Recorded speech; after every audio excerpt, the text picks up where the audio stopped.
Have you ever had any back pain in your golf swing? Do you know someone who's had back pain? Personally, for me, I don't think I've ever known a golfer who's never had a back issue or some sort of back or neck pain throughout their spine in their golf swing, whether it's whilst they're swinging, after they're swinging. Well, if you have, you're definitely going to want to see this video, because we're going to talk about what causes it, what the most kind of common types of back pain are in the golf swing, how you can prevent it, and how you can kind of treat it, and the things you can work on to help improve it.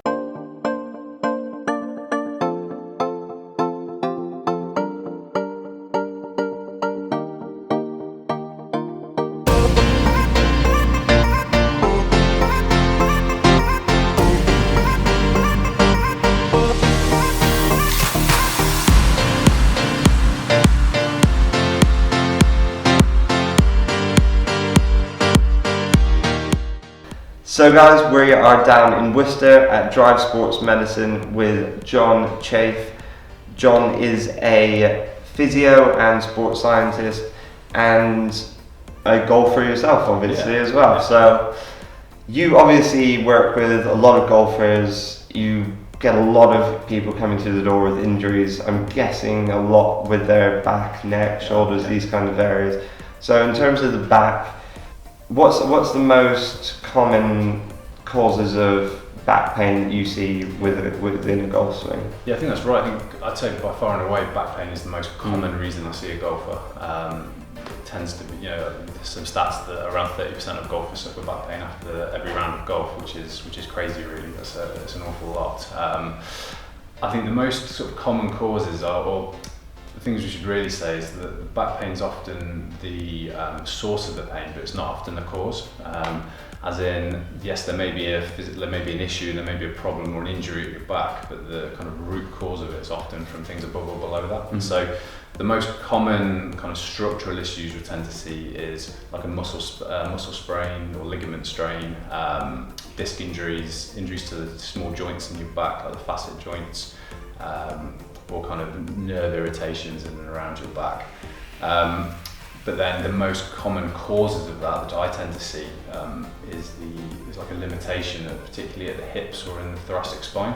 So because golf is that explosive rotational movement, your hips and your thoracic spine and your shoulders need to be able to rotate well.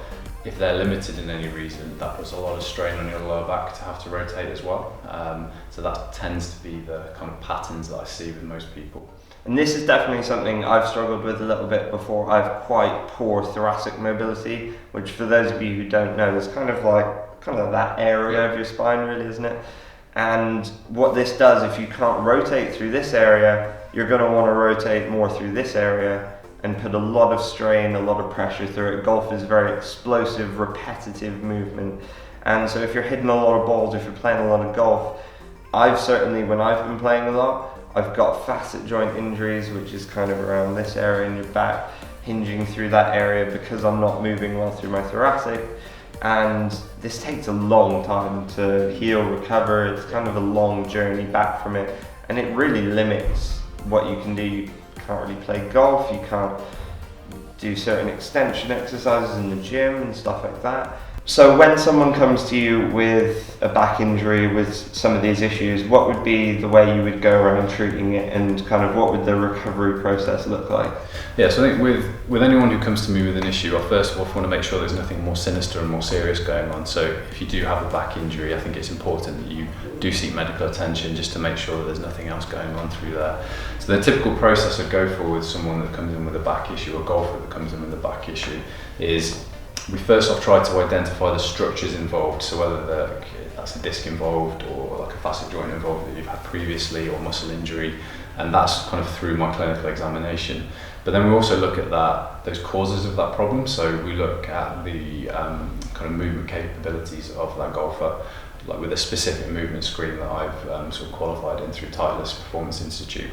We then use that findings from that combined with any information they have regarding their swing characteristics and tendencies to look at, okay, what are the limitations, what are the characteristics of their swing, build that picture of that golfer, and think, right, we can settle the back pain down and solve that problem, but we need to look at what's causing that. So for those of you who don't know what TPI is, it's the Titleist Performance Institute. They basically run a program where you can become TPI certified, which means you are qualified to run these tests and this screening basically on golfers. And John has done one with me before, and I'd say it was very, very accurate as well. We kind of already knew what the issues were, but you go through this screening, you put in all the kind of numbers of going through certain tests, and it came out with some very accurate results, things I struggle with in my golf swing, which is like a little bit of early extension, loss of posture throughout the swing. And you know, those are really the things I struggle with most, I would say, that kind of lead to other causes in my injuries. Because if you think about it, if you're changing your posture in the golf swing, whether it's your neck, whatever part of your back, your lower back, your mid back, your thoracic, you're putting a huge amount of pressure through that area, and then you're just repeating it. And you know, eventually that area is going to get to a point where it's like, hold on, no, I can't deal with any more of this. And you are going to, you know, struggle with some of these things. And for us golfers, we love to be out at the range, on the course, hitting lots of balls, playing lots of golf, and back injuries can be so deteriorating to that. And they can, if you don't treat them or handle them in the right way, they can just get worse and worse and worse. So that is why I would highly recommend coming to see someone like John, who is very, very qualified to help not just treat this, but find, all right, what is the root cause? What changes do we need to make? Is it changes to your golf swing? Is it changes in terms of like a mobility and stretching program?